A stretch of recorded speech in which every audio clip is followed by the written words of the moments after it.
Sugatan ang isang madre at isang fire volunteer sa sunog sa kumbento sa Quezon City. Nakatutok si Cecil Villarosa. Ginising ng naglalagabdab na apoy ang mga residente ng Barangay Mariana, Quezon City. Sa cellphone video na kuha ng isang fire volunteer, makikitang malaki na ang sunog sa compound ng kumbento ng Sisters of St. Anne ng Datmanila. Nagsimula ito pasado hating gabi. Nakalabas mula sa gusali ang 4 na madre, kabilang ng ilang dayuhang misyonaryo. 2 ang sugatan sa sunog, isang madre at isang fire volunteer na parehong nagtamo ng mga sugat sa tuhod at braso. Sa paunang investigasyon, lumalabas na posibleng nagsimula ang apoy sa kwarto sa ikalawang palapag ng kumbento kung nasaan ang quarters ng mga madre. Wala namang naninigarilyo, walang open flame, wala rin nagluluto ng mga oras na yun kasi gabi, madaling araw na.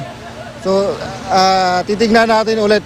Number 1 natin titignan is yung regarding dun sa electrical connection ng mga sa loob.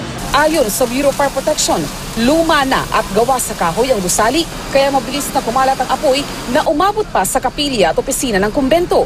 Nadamay din sa sunog ang daycare center at 3 unit ng townhouse na nasa gilid ng compound. Naapula ang sunog pasado 1:00 ng madaling araw. Inaalam pa ang halaga ng napinsalang ari-arian. Cecil Villarosa, Nakatutok, 24 Oras.